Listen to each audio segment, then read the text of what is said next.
오늘 은혜 받으실 하나님의 말씀은 히브리서 3장 15절에서 19절까지의 말씀입니다.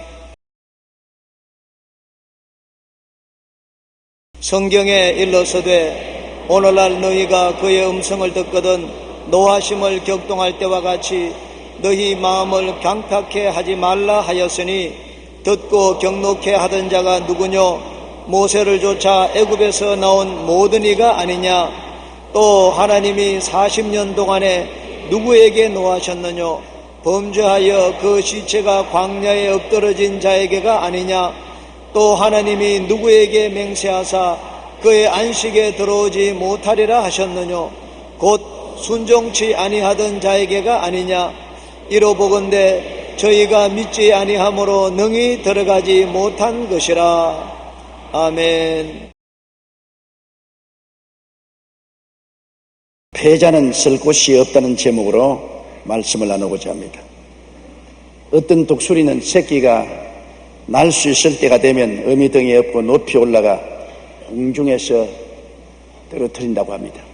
열심으로 살려고 발버둥을 치고 날아가는 새끼는 기르고 그대로 노력도 않고 총알처럼 떨어지는 새끼는 죽도록 내버려 둔다고 말합니다. 자연에는 강한 자가 되어야 살아남고 약한 자는 강한 자의 먹이가 될 뿐이기 때문인 것입니다. 그것은 인간의 생존에도 마찬가지입니다. 역사를 통해서 보면 언제나 강한 민족은 약한 민족을 지배하고 수탈해 왔습니다. 이 지구상에서는 패자의 설 곳은 없다는 것을 우리가 잘 알고 있습니다. 첫째로 삶의 모든 면에서 패자의 설 곳은 없다는 것을 우리가 알아야 됩니다. 동물의 세계는 패배하면 죽습니다. TV 방영하는 아프리카의 동물의 세계를 보면 굉장히 마음이 조마조마합니다. 저는 동물 세계를 좋아해서 TV에서 나오는 아프리카의 동물 세계를 종종 바라봅니다. 그런데 그곳에 보면 사자나 표범, 가젤, 룩발, 누 등이 나오는데 언제나 사자와 표범이 가젤이나 룩말이나 누를 잡아먹어요. 그 어린 가젤이 살겠다고 뛰어가는데 사자나 표범이 따라가면 저는 혼자 앉아서 가젤 빨리 뛰어 빨리 뛰어 빨리 뛰어 빨리 뛰어. 아니 저놈의 자식 왜 가젤을 잡아먹으려고 그러냐 뛰어. 그래도 별 수 없이 결국에는 가젤이 사자에 덮여져서 목이 물리고 죽어서 끌려가는 것을 보면 자연의 가혹함에 마음이 상합니다. 혹은 룩말이나 누들이 강을 건너가는데 엘리게이터들이 다가옵니다. 그들이 열심히 강을 건너가려고 하는데 엘리게이터들이 와서 그냥 확 달라들어서 목을 물거나 다리를 물어서 흔들어서 잡아먹습니다. 그런데 물살이 세니까 빨리 헤엄을 못 치고 여기에 엘리게이터는 잡아먹으러 오는데 마음이 답답해 견딜 수 없어서 빨리 뛰어 헤엄을 쳐 오른쪽으로 피해 왼쪽으로 피해. 나 혼자 앉아서 아무리 지시를 해도 안 들어줘요. 결국 잡혀먹는 것을 보고 너무 정말 마음이 아프기가 말로 다 할 수가 없었습니다. 인간의 세계도 한 가지입니다. 패배자는 쓸 곳이 없습니다.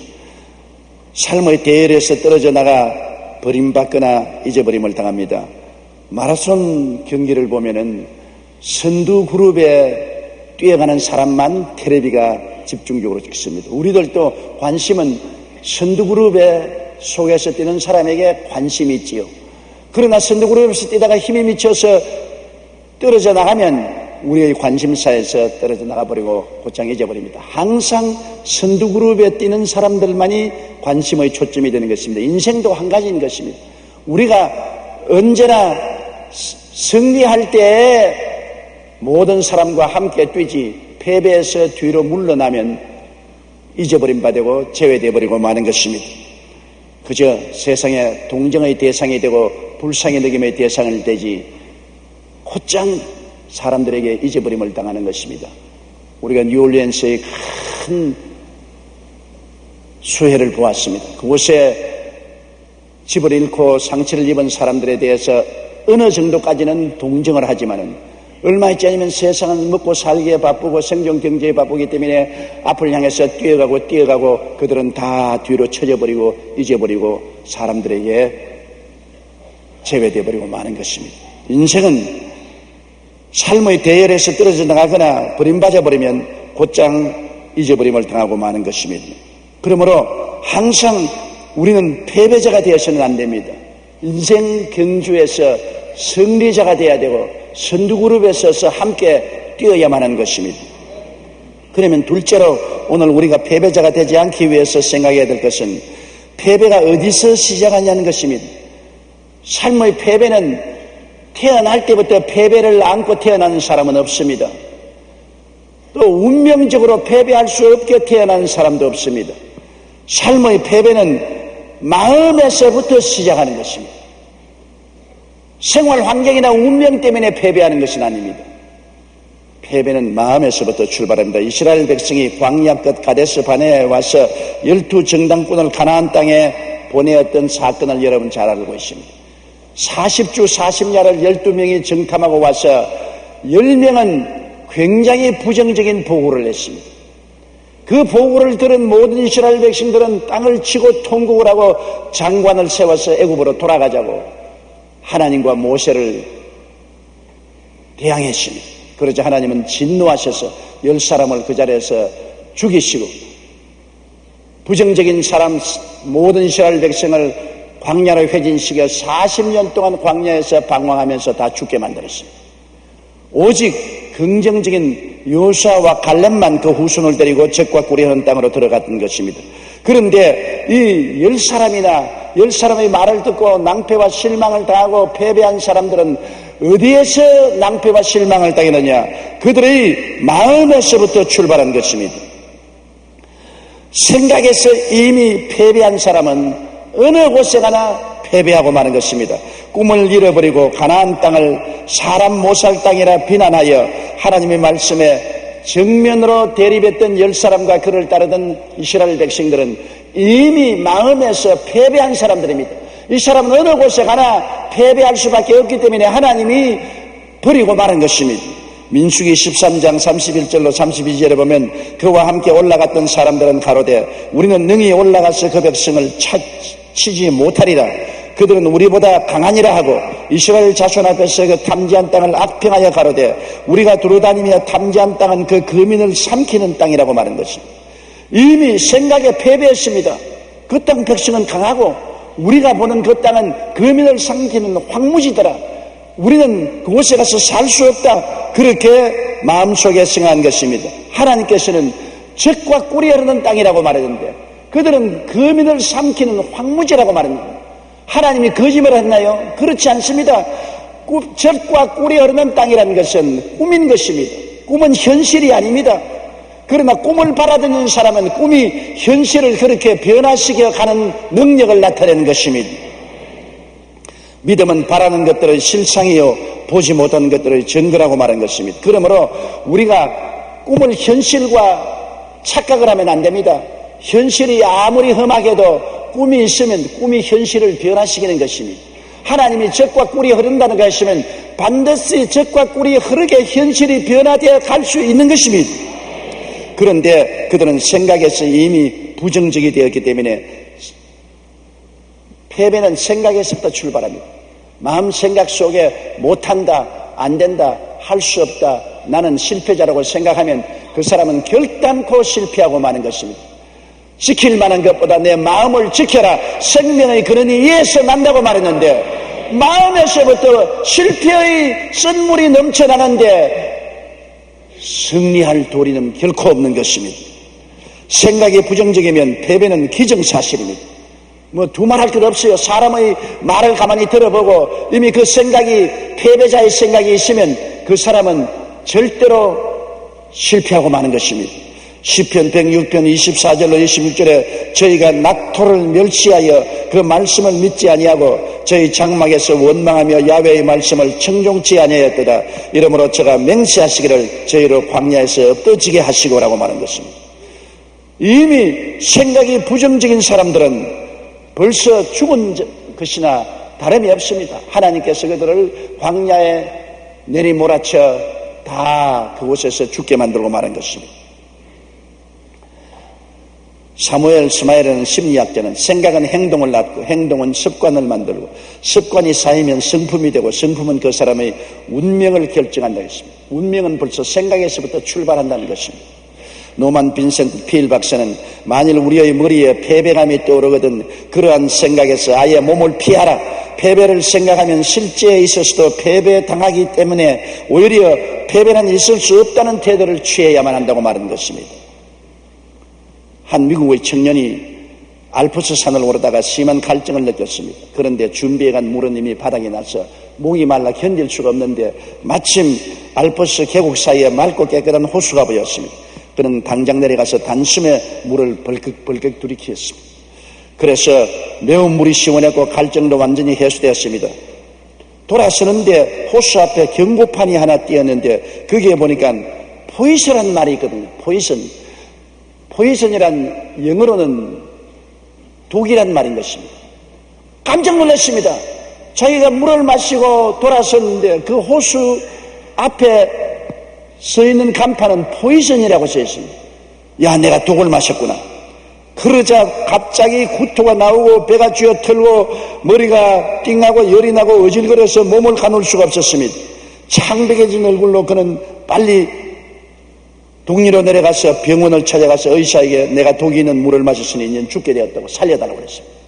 의사가 독이 있는 물이 어디 있냐? 바로 이 산 언덕에 호수의 물인데 그게 간판에 독이 있는 물이라고 포이선이라고 써있다는 게 의사가 뼈를 안고 있었습니다. 당신은 미국 사람이니까 불란서 말을 모릅니다.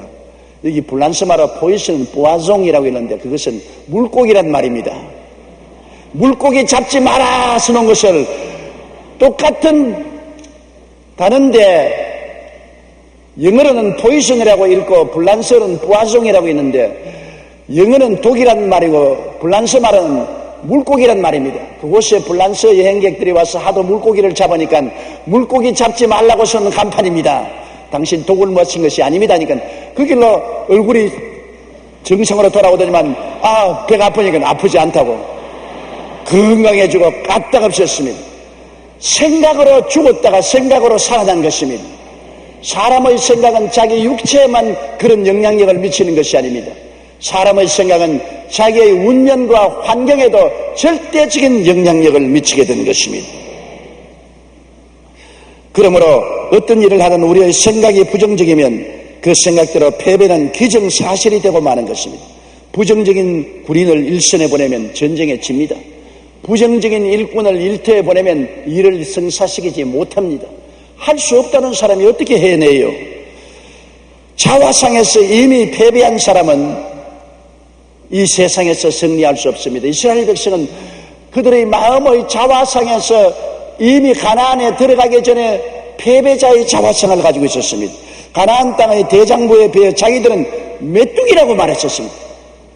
말을 해도 보통이지 어떻게 가나안의 대장부에 비교하니까 자기들은 메뚜기들이라고 말합니다. 메뚜기가 들어가서 뭘 합니까? 벌써 패배한 것입니다. 민수기 13장 32절로 33절에 거기서 본 모든 백성은 신장이 장대한 자들이며 거기서 또 네피림의 후손 아낙자손 대장부들을 보았거니 우리는 스스로 보기에도 메뚜기 같으니 그들의 보기에도 그와 같을 것이라. 메뚜기 자화상을 가졌습니다. 여러분도 여러분 자신이 메뚜기라고 생각하면 아무것도 못해요. 메뚜기가 뭘 합니까? 깡충깡충 뛰다가 밟혀 죽을 수밖에 없죠. 메뚜기 자화상. 그런데 오늘날 너무나 많은 사람들이 자기들을 메뚜기 자화상을 가지고 있습니다. 이스라엘 백성은 한 가지입니다. 아예 싸워보기도 전에 나는 패배자라는 자화상을 가지고 있습니다. 나는 못한다, 안된다, 할 수 없다, 돈이 없다, 능력이 없다, 실력이 없다, 학력이 없다. 나는 실패자라는 메뚜기 자화상을 가지고 있기 때문에 패배는 기정사실이 되어버리고 마는 것입니다. 세상에서 부정적인 자화상을 가지고 살아가는 사람들이 의외로 많습니다. 미국의 성형외과 의사이면서 심리학자인 맥스웰 말츠 박사의 말에 따르면 미국 인구 전체의 95%에 달하는 사람들이 열등감을 느끼고 살고 있다는 것입니다. 자기는 못하다, 못났다는 열등의식, 메뚜기상을 가지고 있습니다. 미국 가정상담사역의 권위자인 제임스 dobson은 건강하고 남편과 아이들이 있고 경제적으로 안정되어 있는 가정주부들만을 대상으로 설문조사를 했습니다. 그런데 놀랍게도 그들의 가장 큰 고민이 낮은 자존감, 즉 패배적인 자화상을 가지고 있다는 것입니다. 불신자의 경우에는 80%가, 신자 중에서는 50%의 사람들이 자기는 패배자라는 자화상을 가지고 있기 때문에 자존심을 잃어버리고 불행하고 즐거움이 없는 삶을 살고 있다는 것입니다. 데이비드 시멘스라는 학자는 사탄이 인간을 무력화시키는 가장 좋은 무기는 열등감이라고 말했습니다. 나는 못하다, 못났다, 능력이 없다, 열등한 자화상을 가진 사람은 패배하기 때문에 마귀는 항상 사람들의 마음속에 열등한 자화상을 넣어주기를 원하는 것입니다. 패배적인 자화상으로 인해 생기는 열등감은 자신을 파괴하고 삶을 실패로 이끄는 원동력이 되는 것입니다. 그렇기 때문에 사탄은 언제나 패배의식을 갖다주기 위해서 패배하는 자화상을 갖다주는 것입니다. 사람이 일단 자기가 못한다고 자화상에 들어가면 절대로 그 이상은 발전하지 못합니다. 안 하려고 하는 것입니다. 실험실에서 선생님이 벼룩을 잡아와서 벼룩을 긴 유리관에 집어넣습니다. 넣자마자 툭 뛰어나와버리고, 툭 뛰어나와버리고. 벼룩이 얼마나 잘 뜁니까? 시험관 속에 벼룩을 넣어놓을 수가 없어요. 넣어놓으면 엄청나게 잘 뛰는 높이뛰기 선수인 벼룩이 뛰어서 나가버린 것입니다. 아마 벼룩 못 본 사람도 있죠. 요사이 세대는 벼룩을 구경을 못했을 것입니다. 우리 세대는 벼룩 구경 많이 했어요. 방에 튀는 것은 벼룩입니다. 그런데 그 플라스틱에 벼룩을 넣어놓고 뚜껑을 덮여놓으면 벼룩이 탁 뛰다가 머리에 탁 부딪히면 아이고 고리야. 아 이거 왜 이랬냐. 또 한 번 또 탁 튀니까 또 고리 탁 부딪히니까 아이고 고리야. 이 정신은. 3번 뛰니까 또 골에 부딪히고 4번 부딪히니까 또 머리에 부딪히니까 그만 벼룩이 마음속에 자화상을 가집니다. 너무 뛰면 골이 박살난다. 적당히 뛰어라. 딱 마음에 그러한 자화상이 벼룩 속에 만들어지면 그 다음에 벼룩은 플라스틱의 뚜껑을 열어놓아도 절대로 안 뛰어나갑니다. 많이 뛰면은 골 아프다. 적당히 뛰고 말자. 그래서 뚜껑을 열어놓아도 안 뛰어나가요. 적당히 뛰고 말아요. 부모들이 자식을 교육할 때 너는 바보다, 너는 못한다, 너는 안 된다면 딱 자기 자화상을 나는 못한다, 안 된다, 실패자는 자화상을 가지기 때문에 더 이상 나가려고 하잖아요. 애쓰고 힘쓰고 노력하려고 안 하는 것입니다. 사람들은 부정적인 자화상을 넣어주면은 그 이상은 결코 나가지 않습니다. 이스라엘 백성들은 자기들이 메뚜기라는 자화상을 가지고 있으니까 메뚜기가 어떻게 네피림의 후손 아낙자손 대장부를 대항해서 싸웁니까? 싸우려고 생각도 하지 않고 들어가려고 생각도 하지 않은 것입니다. 우리는 부정적인 자화상을 가져서는 결코 안 되는 것입니다. 자녀들을 교육할 때 부정적인 말로서 교육하면 안 되는 것입니다. 패배자의 자화상을 가진 사람은 이미 침몰하는 배와 같습니다. 물에 가라앉아 가는 배입니다. 건질 수가 없는 것입니다. 그리고 이스라엘 백성들은 패배자의 믿음을 가졌습니다. 그들은 하나님보다 환경을 믿었습니다. 환경을 보니까 안 된다고. 광야더라. 성은 하늘을 찌르듯이 높고 그곳에 사는 사람들은 네피림의 후손 아낙자손 대장부더라. 우리가 보니까 안 되겠더라. 그들의 말을 들어봐도 안 되겠더라. 우리 느낌에도 안 될 것 같더라. 그들은 환경을 믿고 하나님을 믿지 않았습니다. 하나님보다 환경을 믿어가지고는 결코 안 되는 것입니다. 우리가 인생을 살면서 우리 환경은 우리에게 제압을 많이 갖다 주는 것입니다. 환경을 통해서, 우리 감각을 통해서, 경험을 통해서, 우리 이성을 통해서 모든 것을 판단하는 사람은 출발하기 전에도 패배자가 되고 마는 것입니다. 성은 높고 그곳에 사는 사람은 대장부더라. 신명기 7장 21절에 너는 그들을 두려워 말라. 너희 하나님 야훼 곧 크고 두려운 하나님이 너희 중에 계십니다. 그들 중에 계시는 하나님을 바라보지 아니하고 환경을 바라보았습니다. 하나님을 바라보지 않은 믿음은 믿음이 아닙니다. 믿음이란 뭡니까? 믿음이란 내 기분입니까? 아닙니다. 내 지식입니까? 아닙니다. 믿음이란 하나님을 믿는 것이 믿음인 것입니다. 천지와 만물을 지으시고 우리를 사랑하사 우리와 함께 계신 하나님을 믿는 믿음이 믿음이지, 하나님 이외에 다른 것에 의존하는 것은 결코 믿음이 아닌 것입니다. 그러나 사람들은 이런 말을 합니다. 믿을 기분이 안 생깁니다. 마음에 두려움이 꽉 들어차고 믿을 감정이 안 생깁니다. 뭘 느껴져야 믿지, 아무 느낌도 없는데 어떻게 믿습니까? 그렇게 말합니다. 여러분, 느낌이 믿음이 아닌 것입니다. 믿음은 우리 마음속에 선택에 있는 것입니다. 회당장 야이로를 보십시오. 예수님을 모시고 죽어가는 딸을 살리러 가는데 집 근처에 다 왔습니다. 그런데 집안에서 통곡 소리가 천지를 진동하고 종들이 뛰어나와서 옷을 찢고 먼지를 휘날리면서 주인님, 예수님을 더 괴롭힐 필요가 없습니다. 당신의 딸이 지금 죽었습니다. 그 말을 들을 때 회당장은 기분이 어떻습니까? 좌절하고 절망하며 무릎이 덜덜 떨리고 그 자리에 주저앉을 수밖에 없었습니다. 믿을 가능성이 없습니다. 기분이 다 사라졌습니다. 그때 예수님이 회당장의 귀에 대고 뭐라고 속삭였습니까? 두려워 말고 믿음만 하라. 두려움을 선택하지 말고 믿음을 선택하라. 여기에서 보면 믿음은 감정이 아니라는 것을 알 수 있습니다. 믿음은 감각이 아닙니다. 회당장 야이로는 믿을 만한 감정도 없었고 감각도 없었습니다. 절망이 홍수처럼 휩쓸어 왔습니다. 그럼에도 불구하고 주님은 그 자리에서 두려움을 선택하지 말고 하나님을 믿는 믿음을 선택하라고 말한 것입니다. 그러므로 믿음은 절대로 감정이 아닙니다. 믿을 생각이 안 생기고 믿을 감정이 안 생겨도 상관없어요. 여러분이 마음속에 믿겠다고 선택만 하면 되는 것입니다.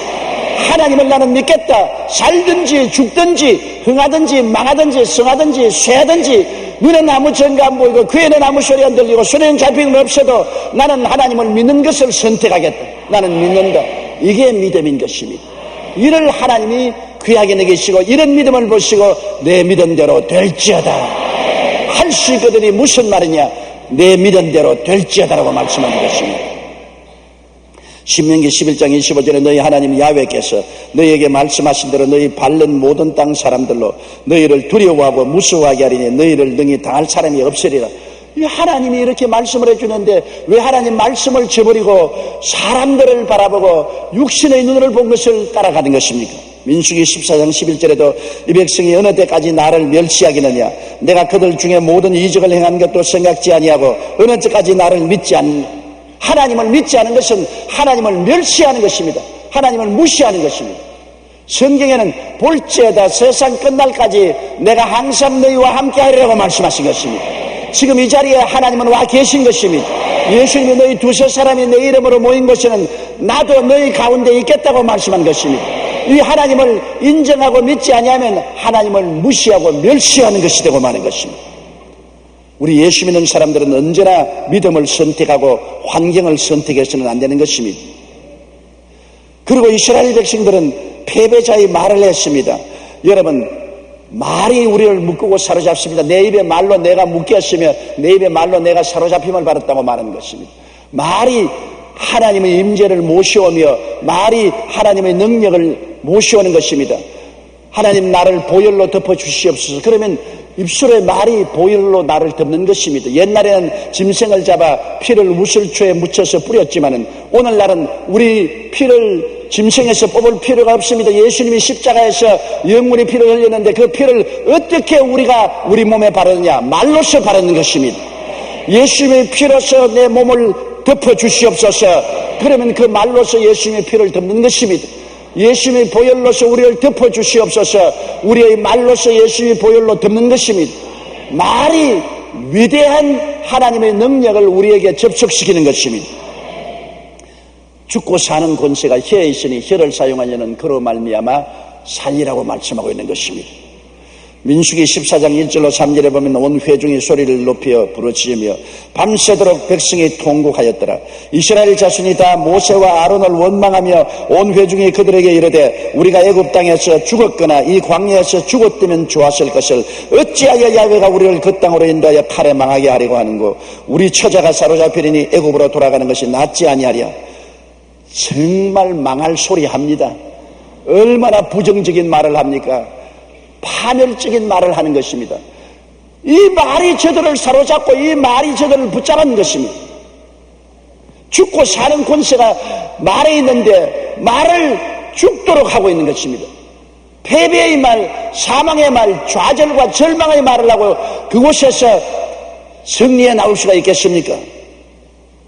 우리가 들어가지 못한다, 우리 처자가 포로로 잡힌다, 그런 말을 하는데 어떻게 그들이 승리할 수 있겠습니까? 말이 씨가 된다는 우리 속담이 있지 않습니까? 잠언서 6장 2절에 내 입의 말로 내가 얽혔으며 내 입의 말로 인하여 잡히게 되었다고 말했습니다. 잠언 17장 20절에 혀가 패역한 자는 재앙에 빠진다고 말한 것입니다. 재앙이 따로 있는 것이 아니라 혀로서 말을 잘못하여 재앙에 빠지게 되는 것입니다. 잠언서 18장 21절에 죽고 사는 것이 혀의 권세에 달렸나니 혀를 쓰기 좋아하는 자는 그 열매를 먹으라고 했습니다. 죽고 사는 권세가 혀에 어마어마한 하나님 말씀입니다. 죽고 싶으면 부정적인 말을 하십시오. 살고 싶으면 긍정적인 말을 하십시오. 실패하고 싶으면 못한다고 하십시오. 성공하고 싶으면 할 수 있다고 말하십시오. 성경이 말했습니다. 저 하늘이 무너지고 이 땅이 꺼져도 일정미력도 변치 않은 말씀이 죽고 사는 것이 혀의 권세에 달렸다고 말하고 있는 것입니다. 우리 한국인들이 너무나 죽겠다는 말을 많이 사용해서 얼마나 많은 사망의 사건이 우리 한국에 일어났습니까? 추워 죽겠다, 더워 죽겠다, 배불러 죽겠다, 배고파 죽겠다, 좋아 죽겠다, 슬퍼 죽겠다, 전부 죽겠다고 했으므로 얼마나 많은 사망의 역사가 다가옵니까? 또 못해 먹겠다는 소리도 말하기 많이 합니다. 보통 사람은 못해 먹겠다고 하는 게 아니라 높은 사람도 못해 먹겠다고 자꾸 말합니다. 그 큰일입니다, 여러분. 보통 일이 아닙니다. 왜? 입에서 나온 말이 씨가 되기 때문인 것입니다. 그것이 우리의 운명을 얽어매기 때문인 것입니다.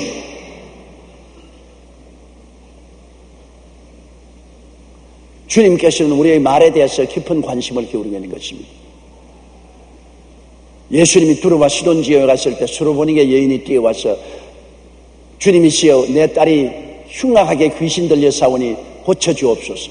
그때 예수님은 뭐라고 하십니까? 지금은 이방인의 때가 아니다.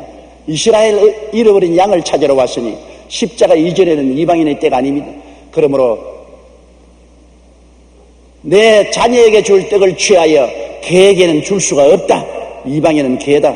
그럴 때 스로보니게 여인이 예수님께 꿇어 엎드려서 말을 주여 올소이다. 우리 개입니다. 그러나 개들도 자녀들의 상 밑에서 떨어진 부스러기는 먹습니다. 주님이 그 말을 듣자 오 여자여 내 믿음이 크도다. 내가 이 말을 하였으므로 내 딸에게서 귀신이 나갔느니라. 귀신이 들어오고 나가는 것도 그 어머니의 말에 달렸습니다. 개들도 상 밑에 떨어지는 부스러기는 주워 먹는다는 그 말에 예수님이 감당하시고 내가 이 말을 했기 때문에 내 딸에게서 귀신이 나갔다고 말한 것입니다. 그러므로 말의 비중이 얼마나 크다는 것을 여기 예수님께서 보여주고 계신 것입니다. 그럼 셋째로 왜 우리는 패배할 수가 없습니까? 베드로전서 2장 9절에 오직 너희는 택하신 족속이요 왕같은 제사장이요 거룩한 나라요 그의 소유된 백성이라고 했는데 이 말 한마디만 우리가 깊이 묵상해 봐도 우리는 결코 마음속에 패배하는 생각, 패배하는 꿈, 패배하는 믿음, 패배하는 말을 할 수가 없습니다. 패배는 마음에서부터 출발하는 것입니다. 패배가 조상 때부터 시작하는 것도 아닙니다. 가정에서 시작하는 것도 아닙니다. 환경에서 시작하는 것도 아닙니다. 패배는 마음에서 시작하는 것이기 때문에 패배를 중지시킬 수 있고 고칠 수가 있고 패배를 성공으로 변화시킬 수 있는 것은 우리 마음의 생각을 바꾸고 꿈을 바꾸고 믿음을 바꾸고 말을 바꾸면 운명을 바꿀 수가 있기 때문인 것입니다. 성경에는 우리 운명을 바꿀 수 있는 이 약속의 말씀이 주어져 있습니다. 하나님의 택하신 족속이라는 말은 하나님이 기뻐하시고 좋아하시며 사랑하시는 대상을 말하는 것입니다. 하나님은 우리를 택하시다는 것은 하나님은 우리를 어마어마하게 기뻐하시고 좋아하시고 사랑하셔서 하나님 것으로 택했다는 것입니다. 에베소 1장 4절로 5절에 곧 창세전에 그리스도 안에서 우리를 택하사 우리로 사랑 안에서 그 앞에 거룩하고 흠이 없게 하시려고 그 기쁘신 뜻대로 우리를 예정하사 예수 그리스도로 말미암아 자기의 아들들이 되게 하셨다고 말한 것입니다. 여기에 보십시오. 우리를 사랑 안에서 기쁘신 뜻대로 그리스도로 말미암아 아들들이 되게 택했다. 사랑하고 기뻐하시기 때문에 택하지 미워하고 안 좋아하는 사람을 택할 리가 없습니다. 그러므로 우리 마음속에는 하나님이 함께 계신다는 확신을 가질 수 있는 것은 하나님이 엄청나게 사랑하시고 좋아하시고 우리를 기뻐하시기 때문에 우리와 같이 계신 것입니다. 그런데 왜 우리가 패배의식을 가져야 되겠습니까? 하나님이 같이 계신데 왜 두려워하고 무서워 떨 리가 있겠습니까? 성경에는 왕같은 제사장이라고 말했습니다. 왕은 다스리지 않습니다. 성경은 우리를 그리스도와 함께 왕노릇하도록 만들었다고 말한 것입니다. 종노릇하도록 만들었다고 말하지 않았었습니다. 얼마나 하나님이 우리의 지위를 높여주었습니까? 창세기 1장 26절에도 하나님이 가라사대 우리의 형상을 따라 우리의 모양대로 우리가 사람을 만들고 모든 것을 다스리게 하자. 아담과 하와도 다스리는 자로 만들었지 종으로 만들지 않았지 않습니까? 오늘날 예수 믿고 구원받은 사람들은 그리스도와 함께 왕노릇하게 시험을 받은 것입니다. 죄를 다스리고 환경을 다스리고 질병을 다스리고 저주와 가난을 다스리고 죽음조차 극복하고 나갈 수 있게 만들어 주신 것입니다. 누가복음 10장 19절에 내가 너에게 뱀과 전갈을 밟으며 원수의 모든 능력을 제할 권세를 주었다고 말씀하시니 다스리는 능력을 가지고 있는 것입니다. 나같이 못난 사람을 하나님이 어떻게 그렇게 만들겠습니까? 하나님의 손에 얹혀지면 하나님은 여러분을 왕같은 사람으로 빚어내는 것입니다. 여러분이 스스로 왕이 되는 것이 아닙니다. 하나님이 그리스도 안에서 여러분을 왕으로 빚어내 주신 것입니다. 이탈리아의 유명한 조각가였던 미켈란젤로가 하루는 대리석 조각이 버려진 것을 발견했습니다. 그 하인에게 이 대리석을 내 조각실에 갖다 놓아라. 그 속에 갇혀있는 천사를 내가 풀어주겠다. 그리고 그 대리석으로 아름다운 천사를 찍어냈었습니다. 버려진 대리석을 미켈란젤로의 손에 얹혀지니까 아름다운 천사의 형상으로 조각되어 나온 것입니다. 또 한 번은 선배가 버린 대리석을 가지고 작품을 만들었는데 그것이 바로 저 유명한 다윗상인 것입니다. 대가의 손에 들어가 금이 가고 결이 그칠다는 이유로 오랫동안 버려졌던 돌이 아름다운 조각으로 변화될 수 있는 것입니다. 대가 중에 대가요 위대한 조각가 중에 조각가인 우리 주 예수 그리스도의 손에 여러분이 얹혀지면은 주님이 어떠한 사람도 아름다운 승리하는 왕으로 만들어내놓고 마는 것입니다. 그러므로 주님이 우리 보고 예수 그리스도 안에서 너는 왕이라고 말한 것, 다스리는 자로 만들어놨는데 왜 패배자가 됩니까? 이것을 마음에 받아들여서 나는 운명과 환경을 예수님과 더불어 왕노릇 한다고 다스린다고 받아들이게 되시기를 주의 이름으로 축원합니다. 그리고 제사장은 하나님을 섬기며 하나님이 기업이 되시는 분이 제사장이요 축복꾼이 있습니다. 보통 사람은 보통 사람이지만 제사장은 특별히 하나님과 가깝고 하나님을 섬기는 사람인데 우리 예수 믿는 사람을 다 제사장으로 만들었습니다. 구약에 보면 제사장에게는 기업을 주지 않았습니다. 이스라엘 백성들에게는 땅을 나누어 주었는데 하나님이 제사장에게는 땅을 안 주었습니다. 왜? 내가 기업이라고 말하셨습니다. 하나님이 기업이라는 것입니다.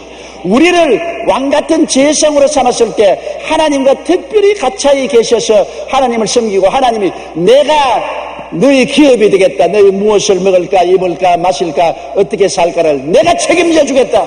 내가 너희 기업이 되겠다는 것입니다. 이스라엘 백성 중에 제사장은 기업이 없습니다. 하나님이 기업이 되셔서 하나님이 직접 먹고 입고 마시고 사는 것을 돌봐 주신 것입니다. 그리고 제사장은 백성들을 축복하는 축복권이 있어서 복을 빌면 복이 내렸던 것입니다. 이러한 제사장으로 우리를 삼아 주신 것입니다. 신명기 18장 5절에 내 하나님 야훼께서 내 모든 지파 중에서 그를 택하여 내시고 그와 그의 자손으로 영원히 야훼의 이름으로 서서 섬기게 하였습니다. 이게 제사장의 선택된 지위인 것입니다. 민수기 6장 20절에 그들은 이같이 내 이름으로 이스라엘 백성에게 축복할지니 내가 그들에게 복을 주리라. 제사장이 축복하면 복이 되는 것입니다.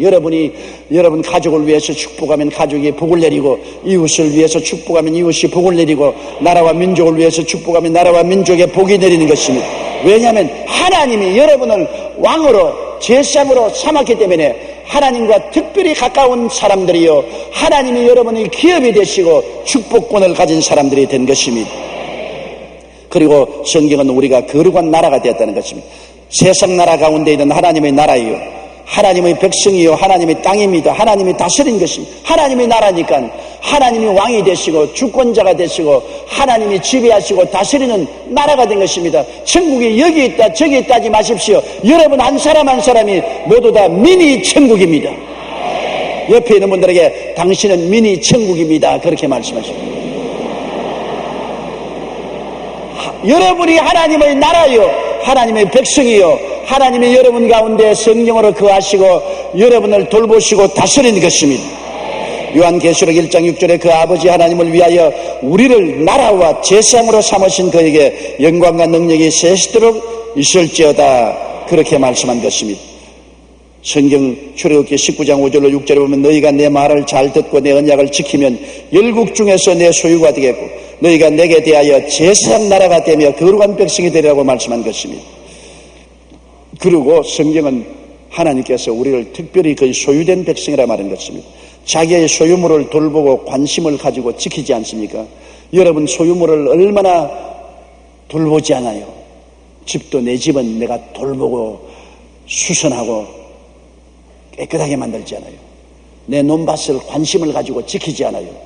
하나님의 소유물은 여러분이 바로 하나님의 소유물인 것입니다. 이사야 43장 1절에 너는 두려워 말라 내가 너를 구속하였고 내가 너를 지명하여 불렀나니 너는 내 것이라. 여러분을 보고 주님이 그리스도 안에서 너는 내 것이라 하나님의 것이라고 했으니 하나님의 소유물이니 얼마나 놀랍습니까? 누가 과연 하나님의 소유물을 빼앗을겠습니까? 예수께서 말씀하기를 너희를 내게 주시는 만유보다 크심에 나의 손에서 빼앗을 자가 없나니라고 말씀하신 것입니다. 시편 121편 7절에 야훼께서 너를 지켜 모든 환난을 면케하시며 또 내 영혼을 지키시라고 말씀한 것입니다. 하나님께서 저를 지키시며 악한 자가 만지도 못한다고 성경은 말씀하고 있는 것입니다.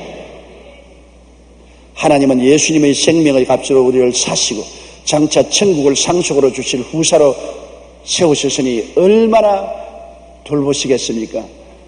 천국을 후사로 주시려고 하는 여러분이니 하나님이 이 땅에서 돌보지 않고 어떻게 천국을 후사로 주실 수 있겠습니까?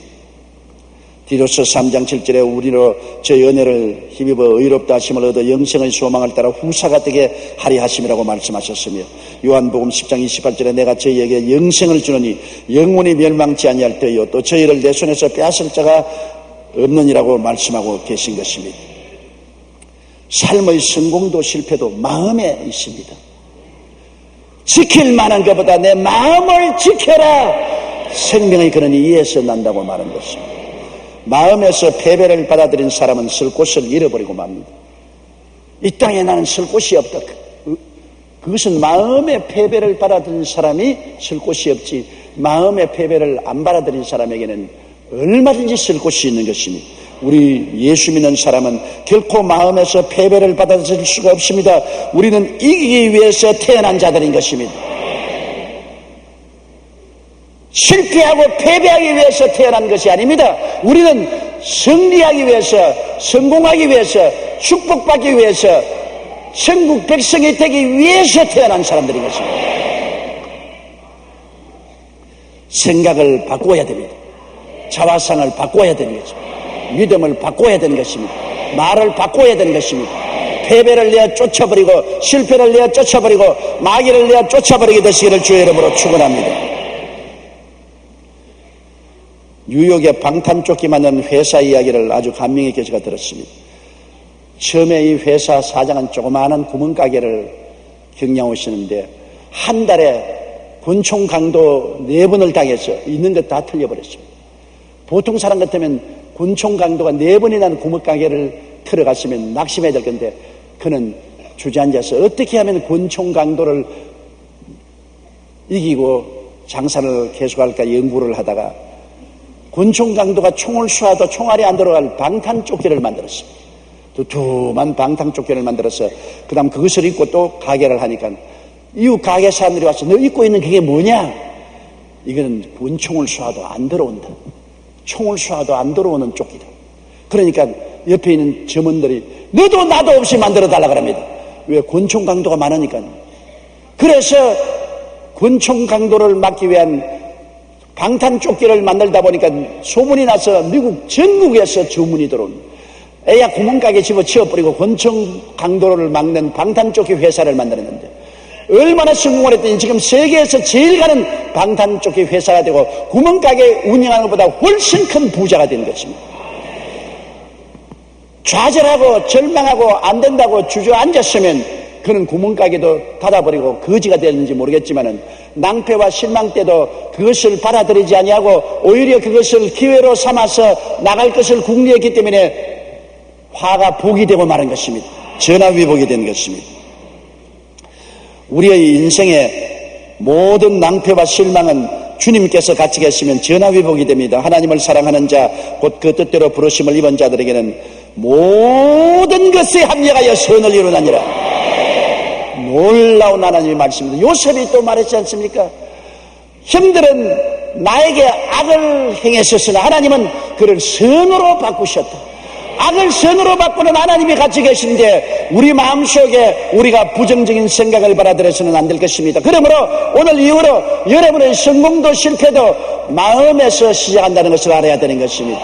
패배는 마음에서 성공하고 실패와 성공도 마음에서 출발하는 것이니 마음을 올바르게 교육시키고 바로 잡으면 여러분은 승리할 수 있는 것입니다.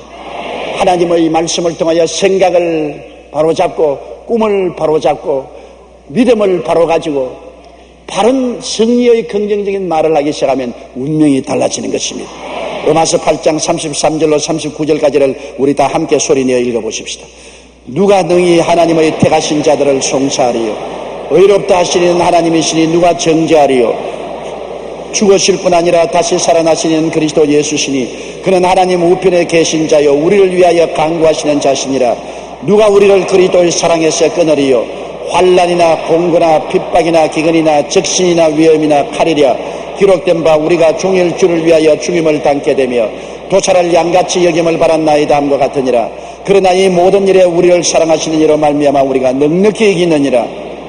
내가 확신하노니 사망이나 생명이나 천사들이나 본시아들이나 현재일이나 장래일이나 능력이나 높음이나 깊음이나 다른 아무 피조물이라도 우리를 우리 주 그리스도 예수 안에 있는 하나님의 사랑에서 끊을 수 없으리라. 할렐루야. 하나님께 우리 박수하십시오. 그러므로 여러분은 사랑받기 위해 태어난 사람들이고 성공하기 위해서 태어난 사람들이고 축복받기 위해서 태어난 사람들입니다. 이 위대한 하나님의 은총을 만문을 활짝 열고 입을 넓게 열고 받아들이게 되시기를 주의 이름으로 축원합니다. 다 같이 고개 숙여 기도드리겠습니다. 사랑이 많으신 우리 아버지 하나님, 내 입을 넓게 열라 내가 채우리라고 하신 주님, 능력과 권세가 한이 없은 하나님께서 그 아들 예수님을 주시고 그 아들과 더불어 모든 것을 허락해 주셨사오니 이를 받아들여서 우리 생각이 긍정적이 되고 꿈이 긍정적이 되고 믿음이 긍정적이 되고 우리의 신앙 고백이 긍정적이 되어서 생명의 역사가 일어나게 하여 주시옵소서. 예수님 이름으로 기도드리옵나이다. 아멘.